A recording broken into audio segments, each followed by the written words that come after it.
back in the saddle again. Monday morning, 9:25. It's the 11th of April. It's Rhonda's birthday. Happy birthday, Rhonda. We just got back last night, late, about 1 o'clock. So I just left the office. I'm heading over to Steve's house just to check some of the work that was done. He's having some improvements made around the house on the outside, and they left to go to Narcom owner broker conference over the weekend, so they'll be gone the next few days. But he wanted me to check the work over the weekend and pay the guy. He gave me a check to give him, and the guy was supposed to call me to go meet him and look at the work and give him the check. He never called, so I had the check all weekend, and now I'm just going to leave it at the front desk at the lane. I'll go check the work, and he can pick it up from the office during office hours. So we're back to work again anyway, Monday.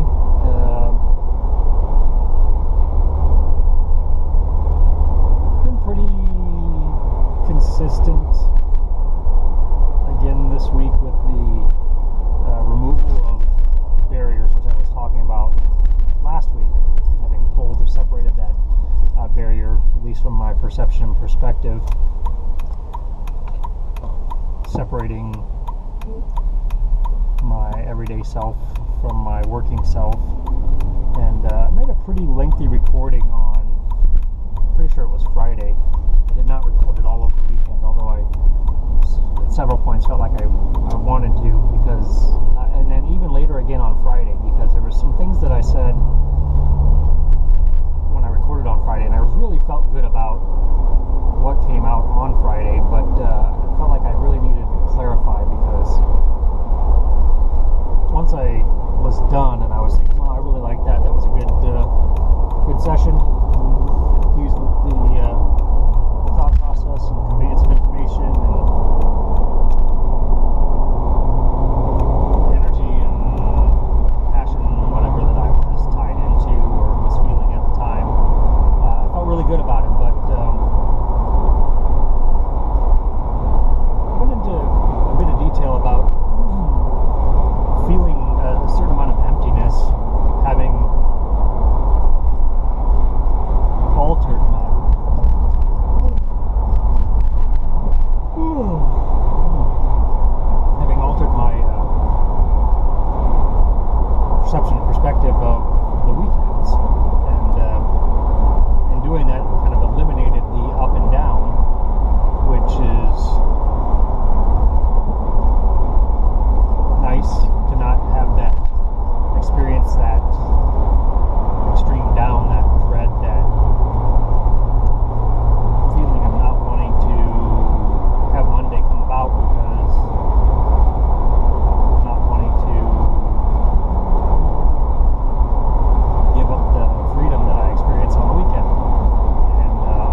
it's fantastic. I think it's great to have things to look forward to.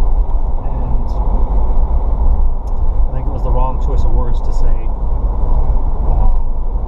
that not having anything to look forward to is a terrible way to live.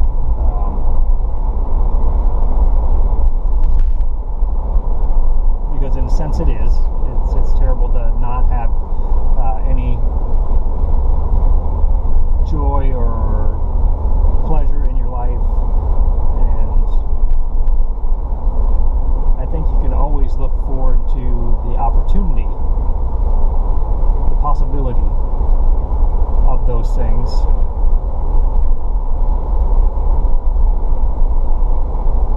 Sometimes we can get consumed by having those things scheduled, though, like I did with the cruise this last time around. I mean, I was counting down the days for months.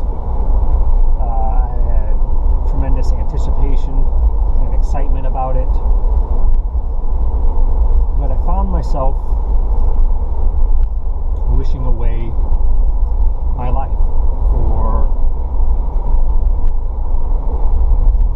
the desire to achieve that one event, experience that one event. And that is also a terrible way to live. As a matter of fact, that is probably worse. Sitting around and wishing away your time to get to something that you have deemed and you have labeled a better situation. And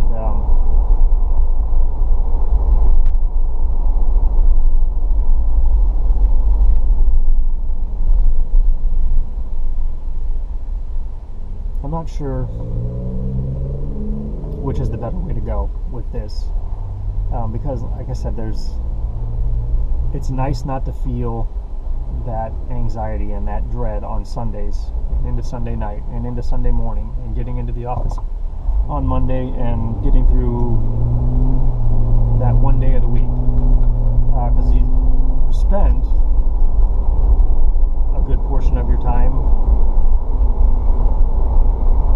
deliberating that, thinking about how much you don't want it to, and feeling an emotion of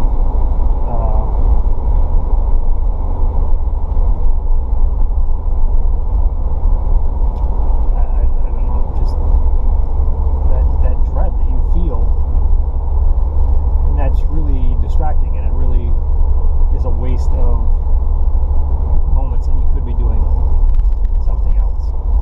So you're looking at, from my perspective, what I was experiencing two days of the week basically shot, and it fades somewhere around mid-Monday. Sometimes not. Sometimes it continues. It depends on how quickly you can release that and transition back into that work week, and that it's not that bad. You only created it that bad. You only created that image, that illusion that it's that bad, and that the weekend is better. So it's a matter of creating your own reality. So for the last week, I've basically been by myself. I've had a lot of time to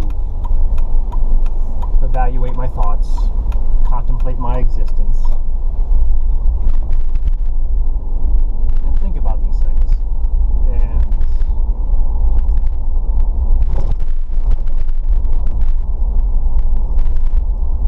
having shifted right now into a pattern of existence that has eliminated,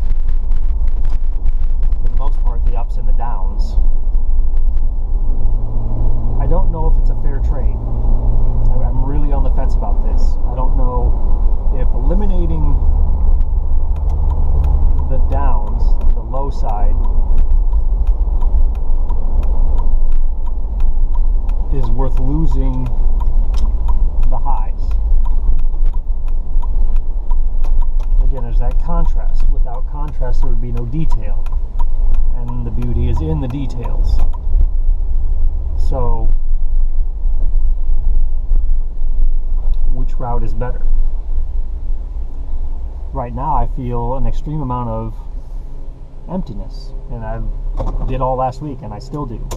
I wasn't sure how it would change when Rhonda and Morgan got back, but right now I'm still feeling it. So I do need to get gas before we do anything, so I'm going to do that real quick. And I think I'm just going to go ahead and pause this for now.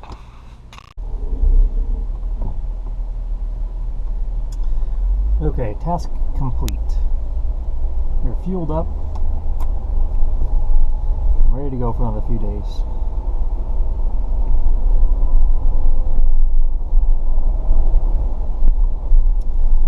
So back to that train of thought. I just don't know if it's worth it. I don't know if that trade-off is, if the keeping level, even-keeled, no ups and downs is a better way to exist than having the extremes. Again, without that contrast, there's no beauty. It just seems mundane. So that emptiness hasn't faded. I still feel almost a devastating feeling of void. And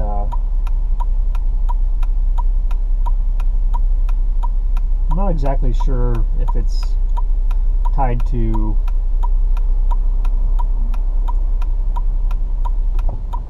me being alone for the last 5 days, or if it's tied to removing those barriers, if it's simply a part of a phase in my cycle of ups and downs in the universe based on the influence of our physical surroundings on this physical body. But what I have really seen, even in that feeling of isolation and emptiness over the last week or so, is that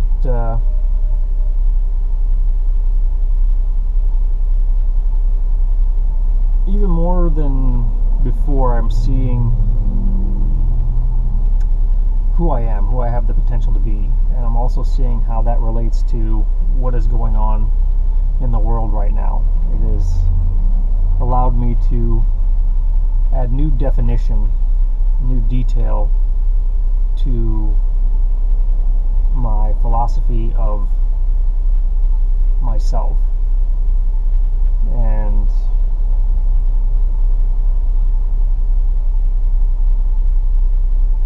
I really think that's probably a key, and really probably attributed to that absence of the ups and downs, because I really believe that they enhance your life, but I believe that they also consume you. They fill you with something else, and in the absence of that, then you can see other things going on, and it's a matter of awareness. What are you aware of?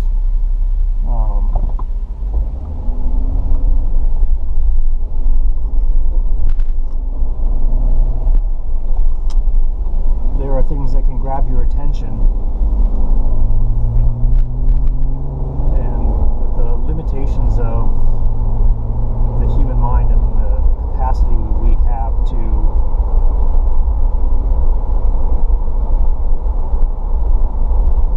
be aware what the scope that we have as human beings, it's limited. And I'm going to go back to the computer screen reference that I've used before. There's only so much you can fit on that screen at any one time, and you can add extra screens, but you can only look at one at a time, or you can fade your concentration to incorporate all of them, but you're not seeing the details of all of them. And it's much the same in your everyday existence. those extremes, ups and downs, I believe add more character and essence to the quality of your life. But in a sense, you're limited to just those. You're not seeing some of the more discrete details that are going on. And right now I'm seeing some of those discrete details. And what I'm seeing is a reality in flux. I'm seeing a universe going through tremendous change, a shift. And I see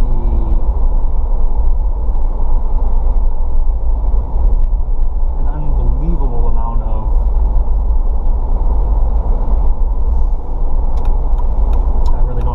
describe it. Knowledge, wisdom, information, data, energy, feeling, whatever you want to try and use to describe it. But I see that transferring into this reality from another source or multiple sources.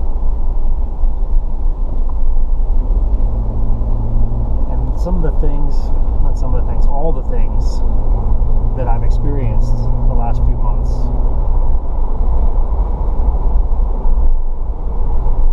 are all associated, and they're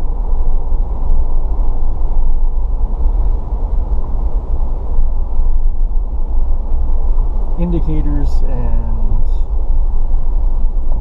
they're indicators of what I am, who I am, what I'm doing, and what's going on in the world.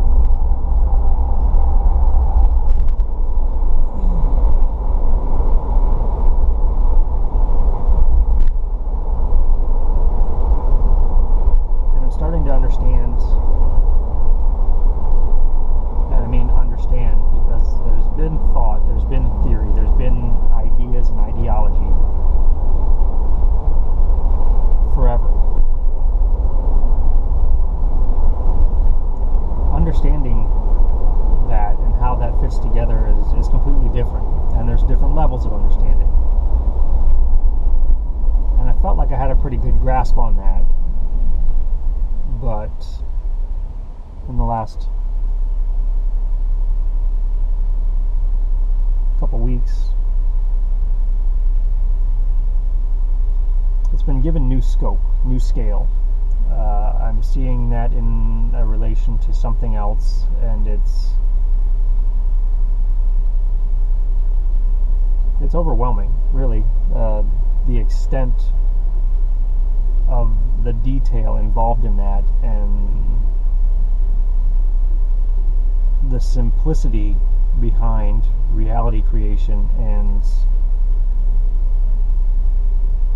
the consciousness behind it. And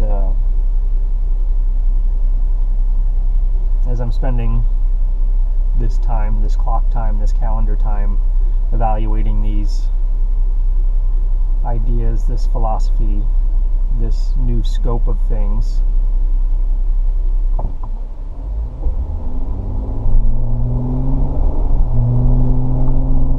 I continue to revert back to the idea of there being no right and wrong, and no good or bad, and just contrast. And I'm left feeling several different things. One, a draw to abandon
I don't know.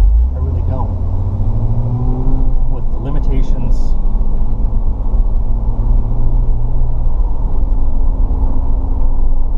that come with being in a human incarnation,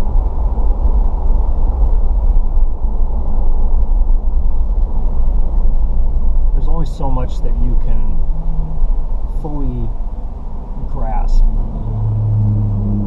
unless the human as a concept evolves, which could very well be the point of what is going on now, pushing the limits of the human body to incorporate and adapt and be able to operate on a higher level.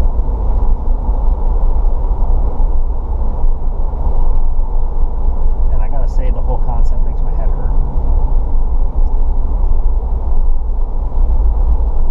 But it's there.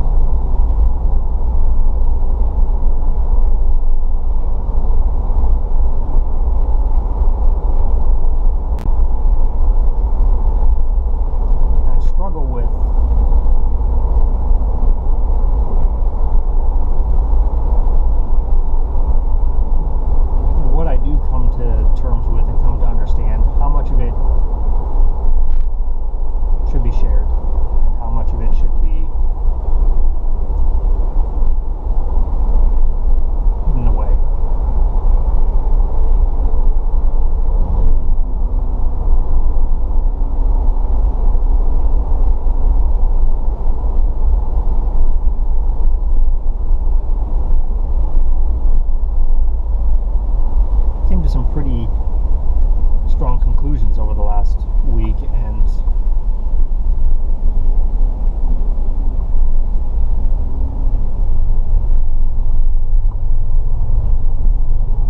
I don't know if it's something that I want to communicate and share, or if I even should.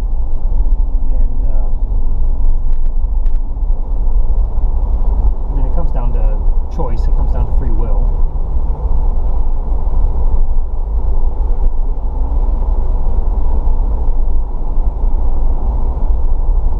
Down to responsibility also.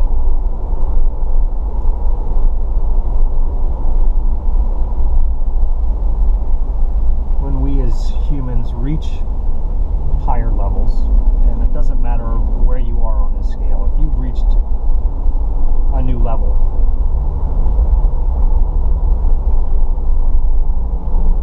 what is your responsibility with sharing that with others at the same level? If you share it with others at a higher level, there's less chance of appreciation for it. Although any kind of experience, any kind of conclusion at any level could benefit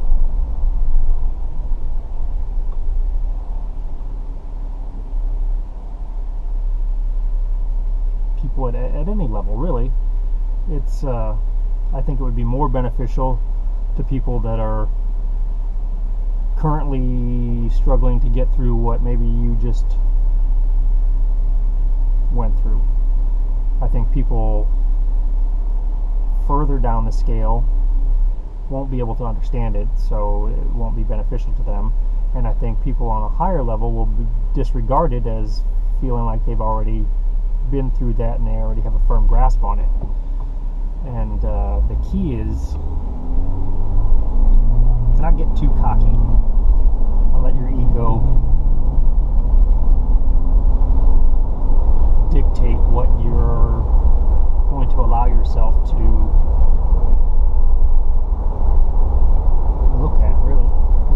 What are you looking at? And there's a good chance that percentage-wise, that if you've already been through it, if you've reached that higher level, somebody further down the scale, following the same path that you followed, is not going to give you anything. You are not going to see anything. You're not going to find anything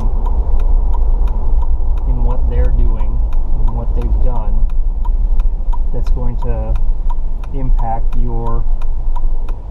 existence, but it might. Because with that many details, even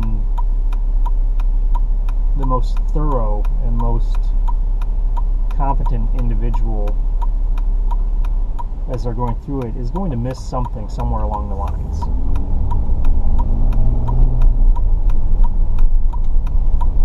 And sometimes that experience, that knowledge, that wisdom from somebody that may be deemed less or lower than you can provide something, can offer something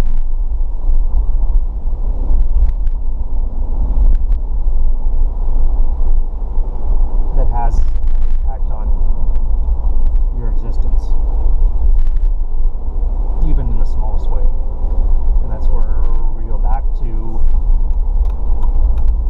scope and what you're seeing. Because everybody will see what is the most obvious, what is the most dominant,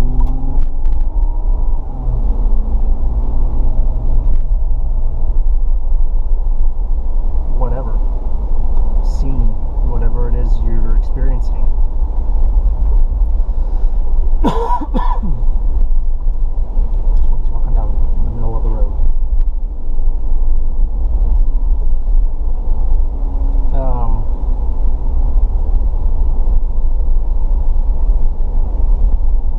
But it's when you look past that or block that out that you start to see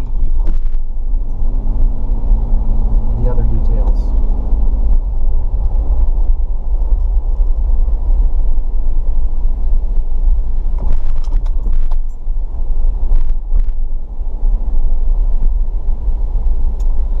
I'm pulling up at Steve's house, and there's a bunch of workers here. I have no idea what it is that's supposed to be done, because it looks like they're doing all kinds of stuff.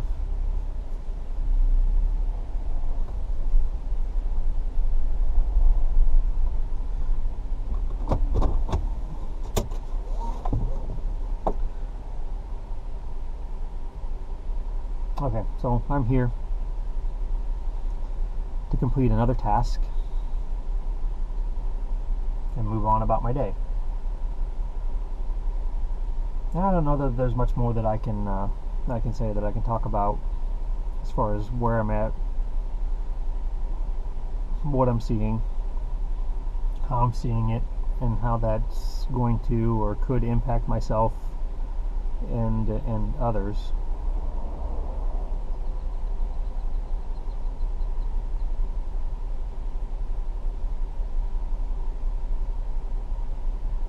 I feel like I'm being drawn into this blankness of everything.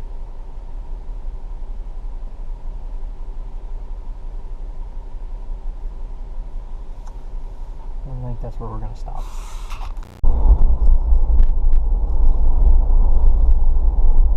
So I just finished up at Steve's. Just did a quick walk around. They are not completed what they were supposed to be done with. At least not, doesn't look like to me. As I was walking around that, was getting back in the car and driving away, it dawned on me that one of the things that I was really meaning to talk about, I completely overlooked. And that is back to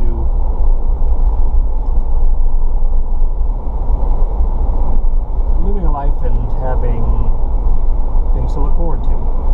And as I said,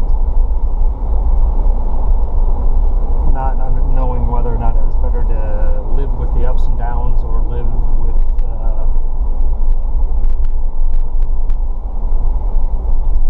more even-keeled existence.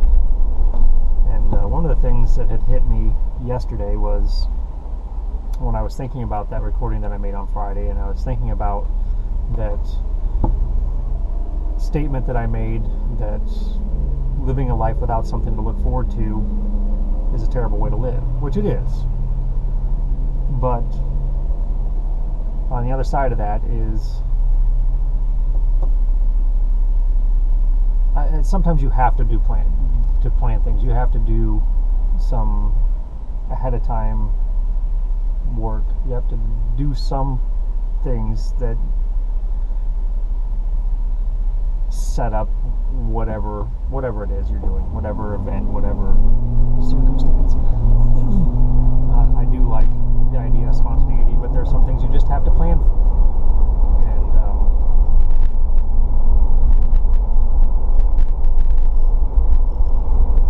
that's great. And it needs to be done. But I think we really need to strive. This has been said in so many different cliches and memes and whatever about living for today or seizing the moment, seizing the day. You have to be able to generate those spectacular moments on a day-to-day basis. Again, nothing wrong with planning a vacation or planning a special event, something that's going to have a grander impact on your timeline, on your existence, on your soul, on your everything in the scheme of your existence. So I think one of the worst things you can do is only enjoy those, have those be the only moments in your life that bring joy, bring happiness. Because there's so many things around you that you can find that can bring joy and happiness, and we overlook them on a daily basis. Again, the most dominant grandeur image that you come across is going to be the one that's going to be in your scope the most, and it's going to detract from the other little things around. Sometimes it's looking around or past those grand events to see the smaller things, and it's finding joy and satisfaction in some of the smaller things. And I had to ask myself as I was driving away from Steve's, are you living your life tomorrow, or are you living it today? I've spent a lot of my life, I would say the majority of my life so far, nearly 45 years in this existence, I've spent more of that living tomorrow than I have living today. And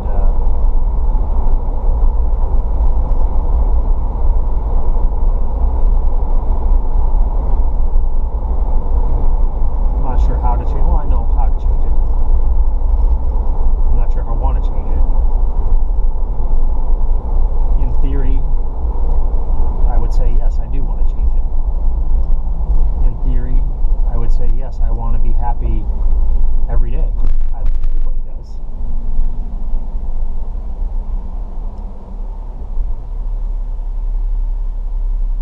But yesterday I was sitting there at some point in my house thinking,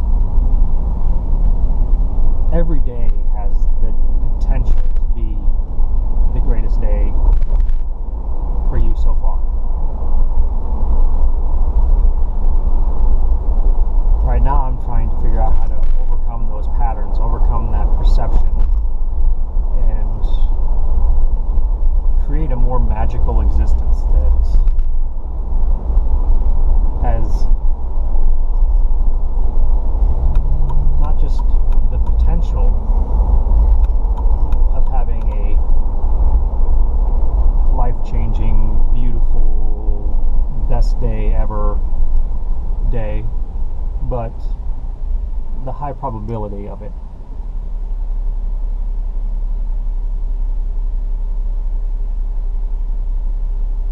And how do you wake up in the morning and determine or create that day? And that's where my focus is right now. Today,